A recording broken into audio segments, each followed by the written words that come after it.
Kia ora koutou, I'm Ekant Veer. And I'm Susie Stevens. And we've put this short presentation together just to give you a little bit of an understanding of what we've been doing with what we've been calling the Canterbury Knowledge Commons. We want to talk a little bit about the vision and purpose of what we're trying to do with the Knowledge Commons, how it fits with our institutional strategy, but also how we're going to structure ourselves and some examples of the projects we're doing so far. So this is the kaupapa for today's presentation. Cool, so we're going to go through the vision and purpose, our structure, some key points, so some key aspects to what this Knowledge Commons is actually about and what the next steps are for us. So a really common question that we actually get asked a lot is, what is a knowledge commons? And it's really difficult to explain succinctly, but we'll do our best as far as an elevator pitch goes. But it comes out of Ostrom and Hesse's work with regards to this idea that a whole village or a town could come together in a common space and share knowledge, share understanding, share resources, share all the ways of doing things in a collaborative and cohesive fashion, rather than trying to silo knowledge in one area or people focus in specialization. It was about sharing everything. And we're trying to do that sort of thing with the role that we're doing in the city, trying to bring together city partners together, people in the community together, and sharing the knowledge that UC has. So in short, this has had a lot of names, Knowledge Commons being one of them, but effectively that's what we are trying to achieve.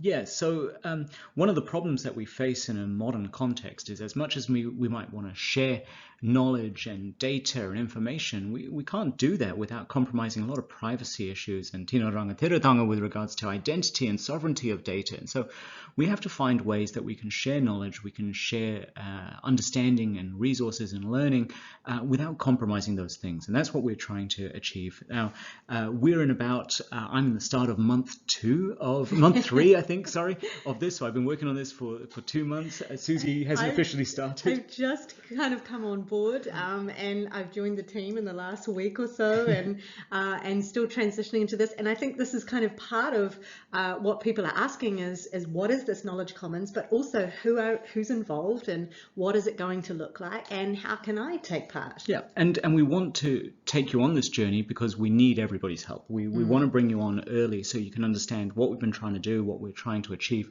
and how this is going to achieve what UC has in mind as an engaged university. So let's get on to the vision and the purpose of this. So the vision and purpose for the Knowledge Commons is to really harness the knowledge and expertise that already exists. Okay, so we are acknowledging that people do this and they do it well, but it's often within one particular area or a silo. So we know that UC contributes to the development of the city, and we know that they have wellbeing in their focus, and often sustainability is a big part of that as well. But I think what we are trying to do with the Knowledge Commons is really build a more effective platform for this to happen. So it can be sustaining, and so it can be something that exists beyond just one person or one relationship. Yeah, so in order to do that, we need to create what we've been calling a coordinated, effective platform for businesses, leaders, members of the wider community to engage with the tertiary sector for support with solving complex intersectoral problems and challenges. We know that if we tackle let's say we're looking at youth and their pathways through to the future, and we take it from an education lens, we're only going to come up with educational solutions. If we take it from a justice lens, we'll come up with justice solutions. So finding some way that we can collaborate across the university and across the city and taking that intersectoral approach, hopefully we'll be able to solve these complex, wicked problems a little bit more effectively or come up with sustainable solutions, as Susie's already said. And we know that there's key leaders that do this. There's people in these roles in the city which do a very good job, but there's also people behind the scenes. So those that don't feel comfortable maybe approaching community or engaging in this way, and they could do with some help around this. Or maybe that some do it really, really well and just aren't in that spotlight. So it could be that we help foster those relationships a little bit better as well. Yeah, and so we're doing our best to make sure people feel elevated and enabled to do this work. We're not here to take any of this away from people, but just to say, you're doing amazing work. Let's celebrate this. Let's see what we can do to make sure that you feel supported and resourced in order to do this more effectively, because this is what we as a university are trying to do. And so the final one is with regards to fostering partnerships with key leaders in the city so we can be part of these conversations that are happening on a city or region-wide level. rightly or wrongly, the university as an institution is not as engaged as it could be. So there are, like Susie said, some really amazing individuals who are connected into spaces and places around the city, but institutionally, do we have a presence? Do we have a place at the table with some of these key decisions that are happening? So the example we've been using is the Greater Christchurch Partnership 2050. So this is a strategy that's been put in place in order to try and understand where the city is going to be in 30 years' time. And the tertiary sector hasn't been involved in this process so far until Susie and I kind of approached the team and said, we're doing this, we're trying to be more engaged. And they said, we'd love to have you involved because we need the tertiary sector there. And so we can start having these conversations. So a big part of this is collaboration and cohesion. Having this common identity, a sense of purpose where there is a desire to see individuals, departments, schools, colleges benefit, but not at the expense of one another. Yeah. And I think that often the university works really well in these little isolated pockets. So individuals do well, departments do well, schools do well, and colleges do well.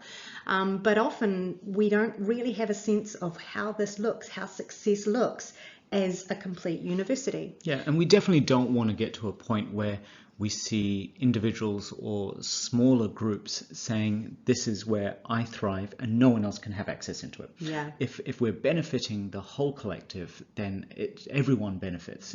So it is about collaboration in that sense and having that common goal underpinning it.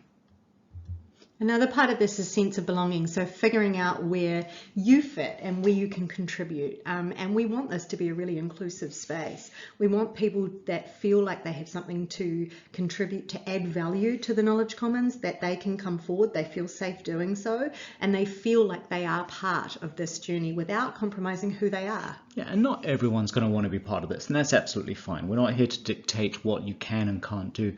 But if this is something inside you, like I do want to work more with the community, I do want to have my research used and have impact outside of the academic sphere, then we want to have you on board. I think we're trying to think in the last 2 months or so, I've spoken with about 80 people at UC and outside, and I don't think I've found someone who doesn't fit. Everyone has a place. If you want to be on board, we've got space for you to be on board with this. That's so true. And this cohesive approach, so unified in purpose.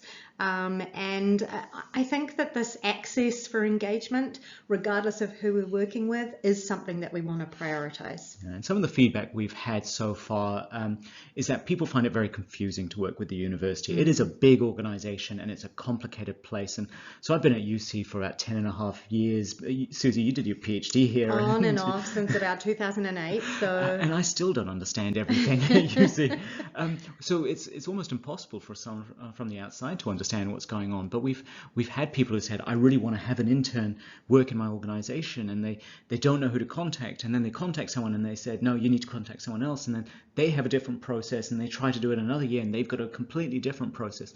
So finding some way that we could be a bit more effective and efficient in our engagement is really important. Completely agree. And there are some colleges and schools or some programs that are doing some great stuff, but we often don't learn from them. You know, we keep that to ourselves, or the staff that are working really hard on that, that's not being shared or celebrated. So actually using a strengths-based approach to this and compiling evidence-based stuff that's working is really vital to our success. And it helps everyone. We've seen this with some of our engagement partnership managers around the university, where they'll have a conversation with someone and say, you know what, you need to talk with this person because they work in sciences, or they work in education, and they're people you need to talk to as well. And that's the sort of collaboration we want.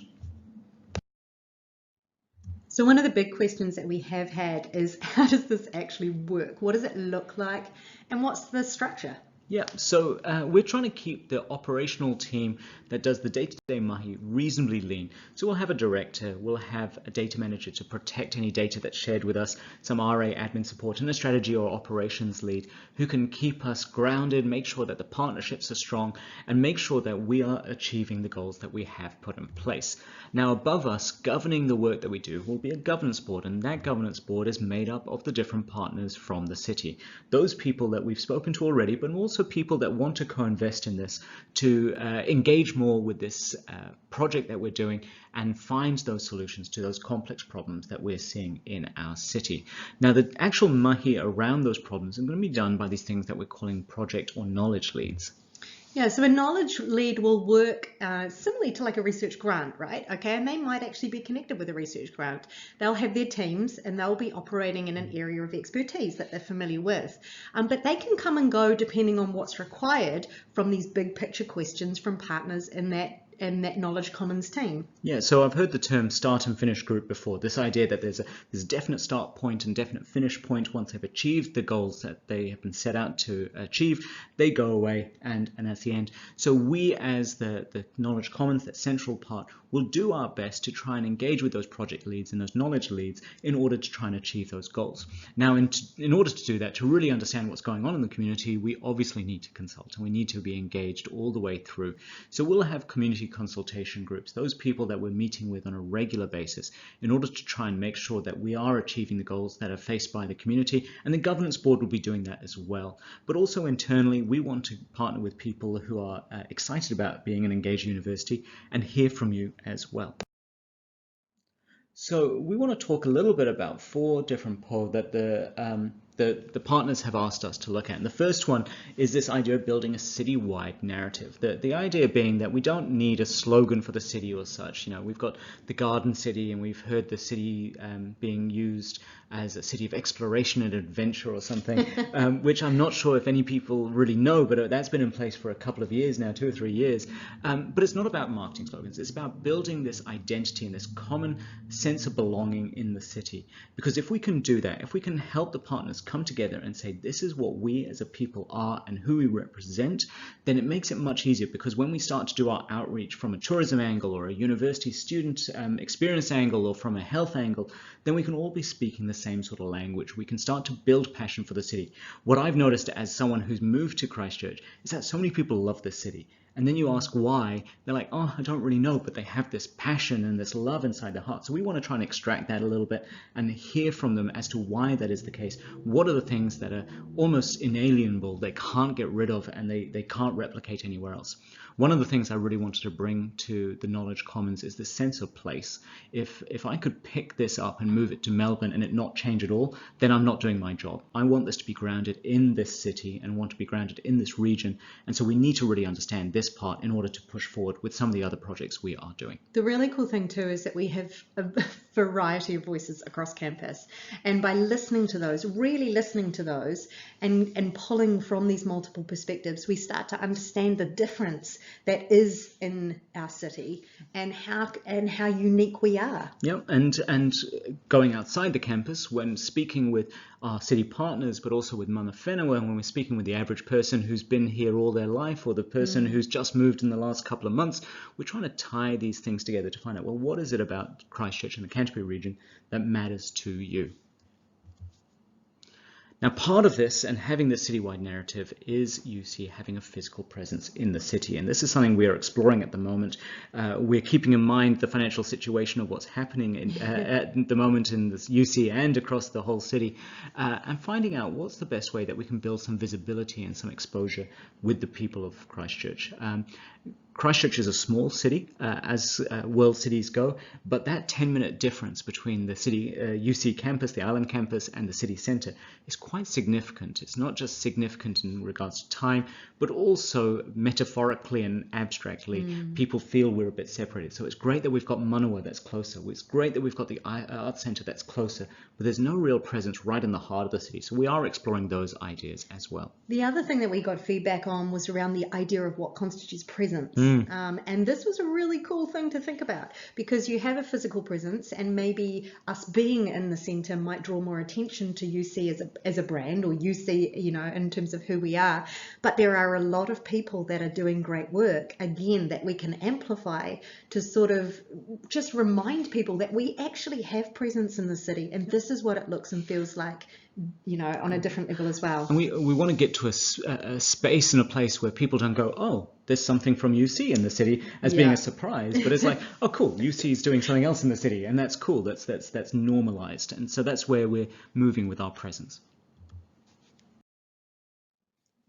So a big part of the Knowledge Commons is around wellbeing, and this came out of the initial hui that were done around the Knowledge Commons and what these partners would expect to see from a Knowledge Commons, and some really common themes that emerged.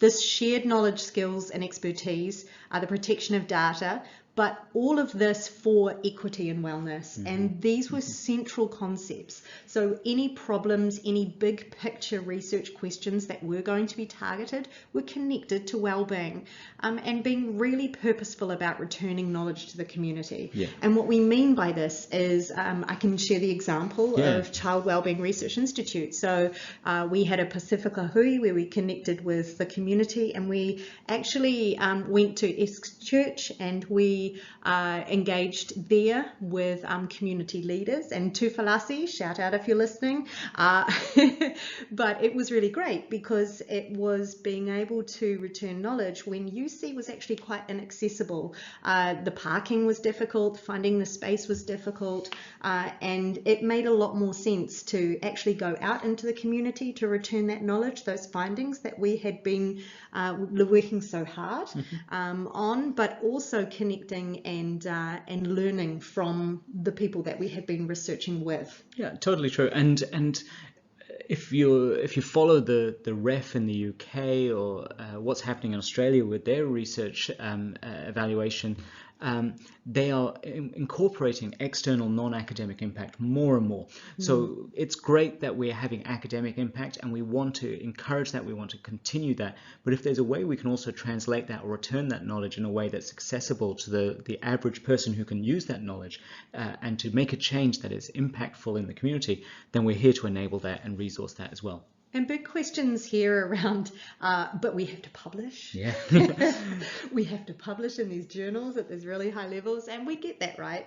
But I don't think it needs to be one or the other. No, it's definitely an and there's things we can learn in the city that can absolutely have an impact on the international stage and vice versa. One of the things that really drove what's happening with the Knowledge Commons and the engaged university model was the last 10 years Christchurch has faced a mosque shooting, a terror attack, it's faced earthquakes, it's faced a whole bunch of things that have happened to us, and a lot of people come and watched us and observed us while we have almost been a laboratory for other people to observe, when we've got so much knowledge that could use what we've learned here and translate that into something that can help other people as well. So we want to try and do that more as well. Completely agree. And I think the final thing for this around sharing knowledge for wellbeing is the want to hold on to something until it's finished.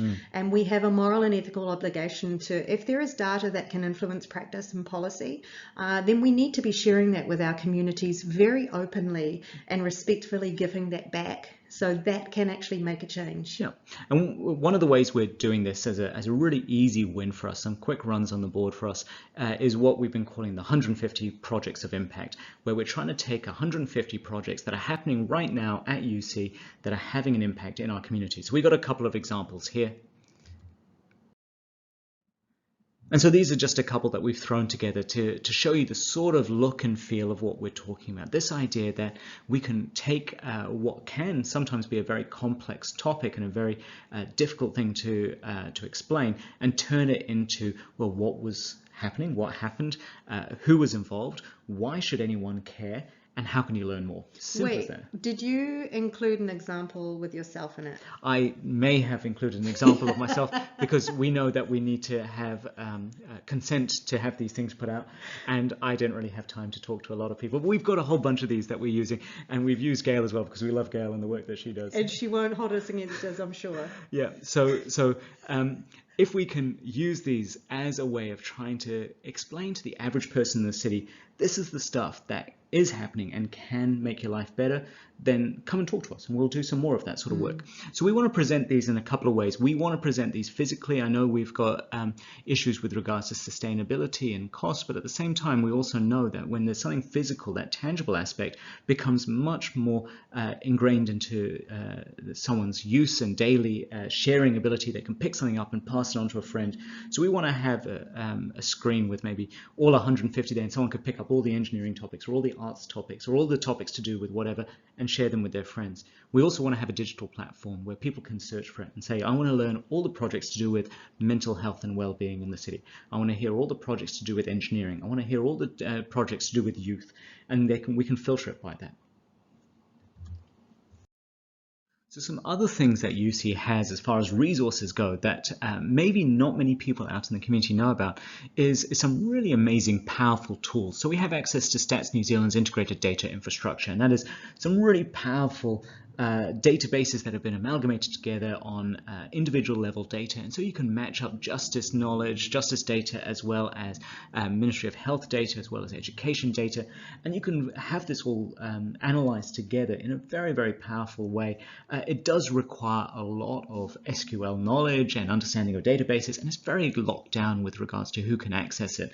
So if we can provide structures and support to help people access it, to answer the questions they have, then that can hopefully help with the sharing of resources and knowledge.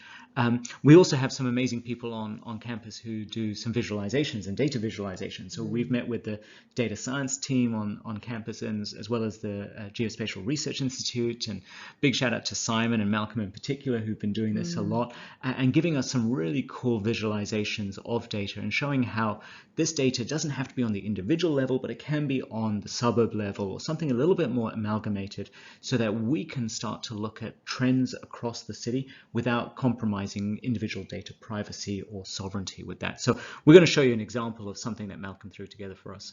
And the coolest thing about visual representation is that it's really accessible, right? So if you think about, when we work in these interdisciplinary manners, we have so many words that are taken in different contexts, and we have different levels of expertise and knowledge that cross. And when we're working with practitioners or when we're working with politicians, we want to be able to show them something and really get them to understand in a short space of time what we're talking about. Yeah, so this is a really simple one that Malcolm Campbell had put together based on some publicly available knowledge and data on Airbnbs. He said, well, here's the highest concentrations per capita of residents of Airbnbs in the region. And this was an interactive map where you can flow around, and we've got heaps more that are out there, and we want to be able to build this together in some sort of way that we can share it, like you say, with the average person outside and tell the story around it.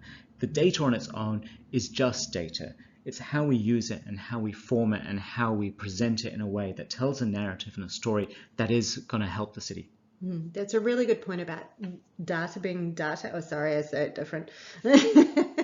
But to make that information, or to really take meaning from that data.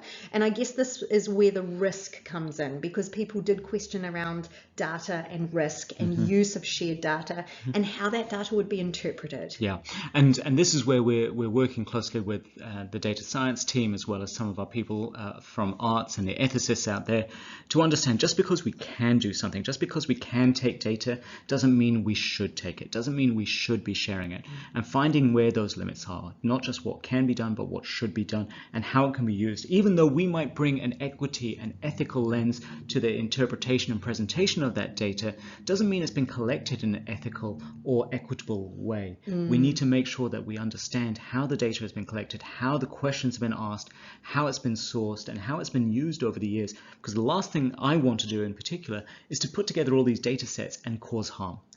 Which has been seen with some of the big data movements around the world, where you see greater levels of digital divide and inequity being brought out because someone's interpreted the data poorly, or they've collected the data poorly and they've interpreted it in a way that just reinforces that divide. Yeah, absolutely agree.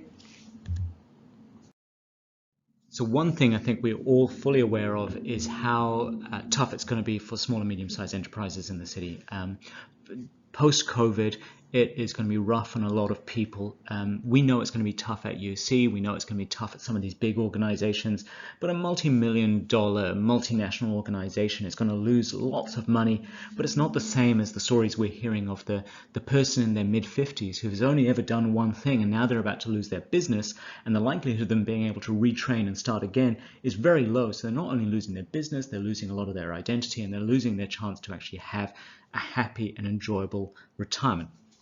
So working with the business community and coming up with solutions that are not just from the business school, which would be an amazing resource, but from all over UC to try and support those businesses, to help them grow, to help them find the right people to connect with, is going to be fundamental to what we are trying to do as well. And it's not necessarily us putting in place these work-ready programs or the work-integrated learning, but finding ways that we can smooth out those pathways. So if someone is confused, they don't know how to find an intern, I'll hook them up with the right person, or hopefully Susie will find the right person for them. We'll work together to make sure that this thing works in a little bit more accessible form.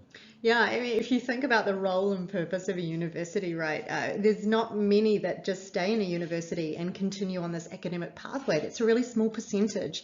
So people are in a university to learn, to go into the workforce. They want to find their career, find their pathway, find something that makes sense, and is their life, their livelihood. Yeah, and we can almost be the mouthpiece for a lot of this as well, because we aren't part of a college, we aren't part of a department, we are part of the Vice Chancellor's office, so therefore we are spread across the whole university. We can hear a lot of different narratives and stories from across the university and then take that back to the people we're meeting on a daily basis in the city and try to share that stuff a little bit better and see what we can do to support those small and medium-sized enterprises in particular, but the whole economy as well.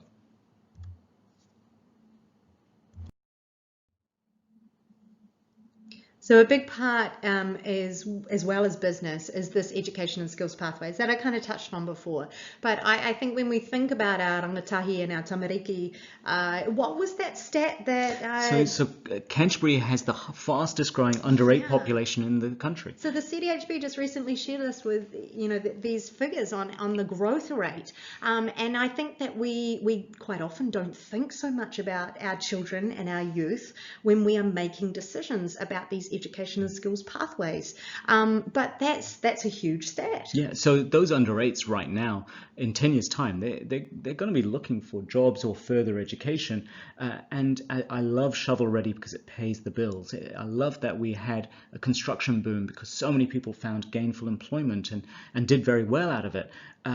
But are we providing a career for people? Are they able to then just move to the next construction boom around the world?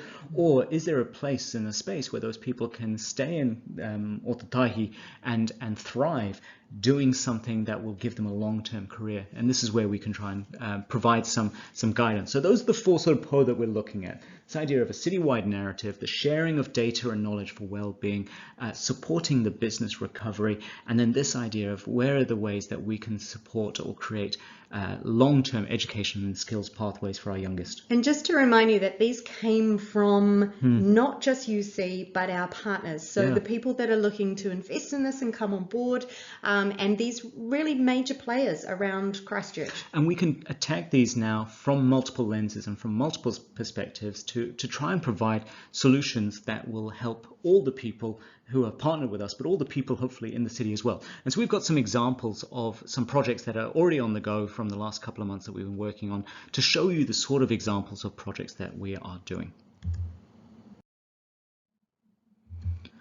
So the first one is this amazing project that Ari Nicholson is working with the Canterbury Police on. Ari is our rainbow coordinator on campus, and they've been working with us for the last 18 months or so. But when they're not working at UC, Ari runs these workshops to help people understand how to better engage with the rainbow community. And Ari came to me and said, "Oh, I'm doing this, and I could run a survey to say if people enjoy the workshops, but I don't really know if it's making a difference in the community. I don't know if it's really making a difference in the lives of the police as well." So we know that there's some tension between the police community and the rainbow community, and so we've partnered alongside Ari and the police to come up with a research project that will not just measure whether people are enjoying the workshops, they're learning something, but does it actually change police behavior? And eventually we will look to see whether the community reflects a change in their engagements with the police as well.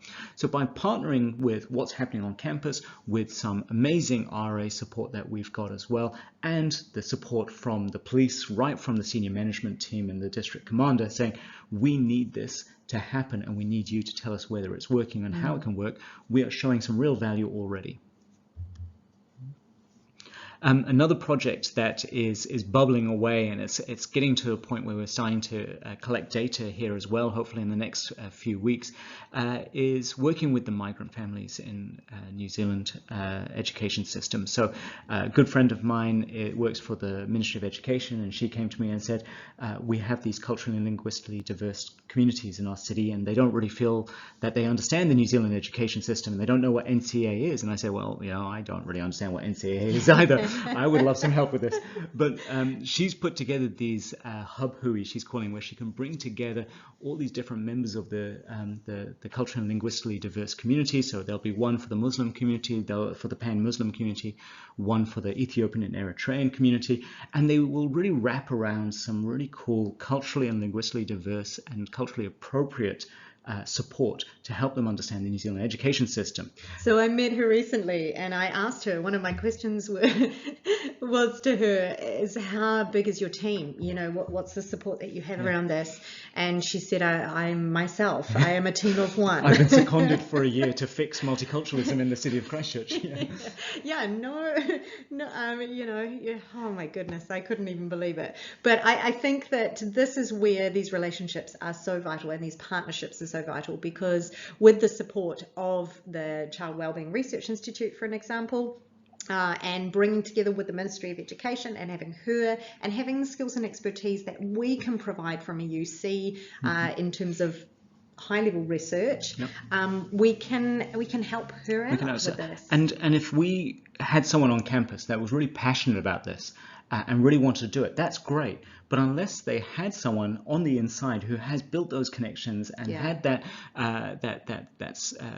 place where people trust them, it's very hard for us to gain access. So we have someone in the community who's doing this, who's well respected in the community, who seems to trust us. So we will work with her to put something in place that hopefully will return value back to not just academic literature, so we can understand how this can be done in other cities and other places around the world, but also with regards to teaching practice and multicultural practice in the city as well. So the final example project is Children's University, and this is cool because we've all recently sort of come to understand what Children's University is and what they're about, and the work that Amy does is just phenomenal. And a big shout out to Julie as well for all the support that she's providing in this space. But Children's University, in terms of these pathways for low decile schools, and overseas they've had real success, so predominantly in Australia and UK, and but that is a very sort of Eurocentric lens, and this Australian model is very different from New Zealand. And in New Zealand we want to figure out whether or not it works for our bicultural nation, whether or not this is culturally responsive, whether or not the work that is happening at the moment with some of the marae or some of the kids that are involved with Children's University is actually, if that kaupapa is actually working. Is it right?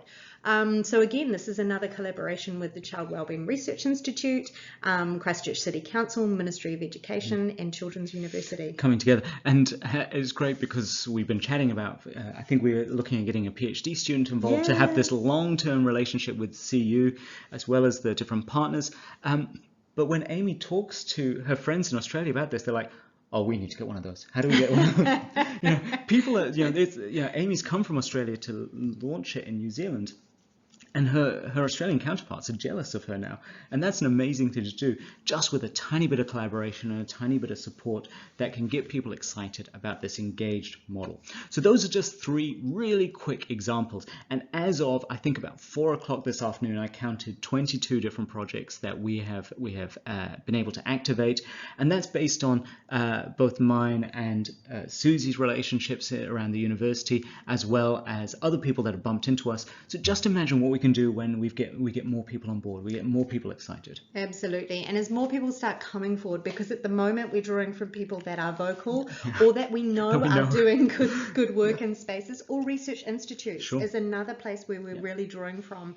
And we really appreciate the love and support that we are getting from those people, but we know that there are a lot that don't know that this exists yet, and also I have been working very hard behind the scenes but have not been elevated or not had the voice to come forward and say, this is the work that I'm doing with the community, and this is what I'm trying to achieve in this space. And this is why it matters as well. And we don't have to be involved in all of these projects. So I had lunch with Vicky Buck. Many of you will know Vicky from the community.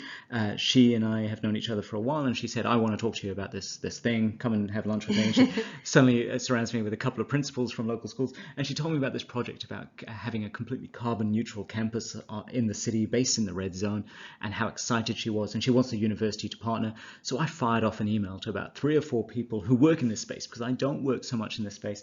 And next thing I know, there's about 12 people meeting with Vicky and the principals to have this shared lunch where they talk about this, and then we've got people working with them to really surround them with great knowledge, great support. We've got students now excited about this, and this is how we can try and not just think about what we can do, but how we can link you up with people that we see, things that are going on. Another example, I was invited to the launch of Urban Design Institute or something like that. Why? I don't know. But everyone wants to ask that question. I know, understand and that? I know nothing about urban design, but I know Tom Logan loves urban planning and things like that. So I said, Tom, are you free this night? Could you come with me? And Tom was like a kid in a candy shop, shaking hands, making contacts. That's great. We can elevate people who know this stuff to do it. It doesn't have to be about us. We're not into empire building. We're not here about trying to make ourselves look good. We're here to try and make UC look good. And if that happens, then everyone does better as a result. Completely agree. So that's pretty much us. Hopefully that gives you a better understanding of what we've been doing with this thing that, again, we're tentatively calling the Knowledge Commons. We will see what we call it as it evolves. I'm into week, 8 or 9 of this. Susie's starts next week, -1 or something like that. Or something. So we are still early days. There's still plenty of space and time for you to have an influence on this. So if you want to connect with us, you want to partner with us, if you want to have a chat with us, please get in touch. Flick us an email, talk to us, connect with us, and we'd love to share more of what we're doing and see how we can support you in the work you're doing. So, ka kite anō e hoa mā. Thank you so much for being here, and hopefully we'll talk to you soon. Noho ora mai whānau. It's been a pleasure.